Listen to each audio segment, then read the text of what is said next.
اور الفاظ بھی خاصے مدھم ہو چکے تھے، لیکن بہرحال وہ بورڈ پر لکھے الفاظ پڑھ چکا تھا۔ مکہ ہوٹل، اس نے دوبارہ دہرایا اور سرشاری سے قدم آگے بڑھا دی۔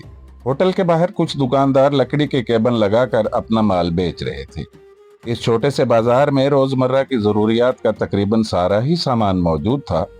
ارد گرد 2-3 کشادہ چائے خانے اور بھٹیار خانے تھے۔ شوقین مزاج اپنے اپنے کاموں میں وقفہ دے کر اس وقت ہوٹل میں بیٹھے ریڈیو سے ہیجان انگیز فلمی گیت سن رہے تھے۔ چائے کے گلاس ان کے سامنے رکھے تھے اور وہ خوش گپیوں میں مصروف تھے۔ کچھ لوگ خاموشی سے کھانے پینے میں مصروف تھے، کچھ اپنے دوستوں سے بےہودہ مذاق کر رہے تھے اور وہیں بیٹھے بیٹھے تھوک رہے تھے، اور ہوٹل کا ویٹر چکری کی طرح گھوم کر ان کے آرڈر مہیا کر رہا تھا۔ کبھی کبھی چائے بنانے والے کو چائے بنانے میں دیر ہو جاتی تو ویٹر کو فحش سی گالی دی جاتی اور وہ دور سے ذرا سخت لہجے میں اپنے آنے کی اطلاع دیتا۔ تنور جل رہا تھا، روٹیاں پک رہی تھیں، کچھ لوگ وہاں بیٹھے کھانا کھا رہے تھے۔ ہوٹل کے باہر بھی بڑی بڑی چارپائیاں بچھی ہوئی تھیں اور لوگ پیٹ کا دوزخ بھرنے میں مصروف تھے۔ ان کے قریب ہی کئی کتے ان کو تک رہے تھے۔ جیسے ہی کوئی ہڈی چچوڑ کر پھینکتا، کتے اس پر جھپٹتے، ان کی بھوں بھوں سے ایک شور اٹھتا تو گیتوں کا سارا مزہ کرکرا ہو جاتا۔ ویٹر بھاگ کر راستے سے 2-4 پتھر اٹھا کر ان پر پوری طاقت سے مارتا۔ پتھر ان کمزور کتوں کے جسموں پر اتنے زور سے لگتے کہ وہ لڑائی بند کر کے دوہرے ہو جاتے۔ کتوں کے بھاگتے ہی فضا پھر لوگوں کی گفتگو اور ویٹر کی آرڈر دیتی آواز اور فلمی گیتوں سے لرزنے لگتی۔ اس نے ایک طائرانہ سی نظر سارے ماحول پر ڈالی اور ہوٹل کے اندر داخل ہو گیا۔ وہ سیدھا سی ٹیبل کے گرد رکھی خستہ حال کرسیوں میں سے ایک کرسی گھسیٹ کر جو ہی وہ بیٹھنے لگا، وہ منحنی سا عمر رسیدہ شخص چراغ کے جن کی طرح نمودار ہو گیا۔ کہانی ابھی باقی ہے، پھر ملتے ہیں اگلی قسط میں، صرف داستان کدا پر۔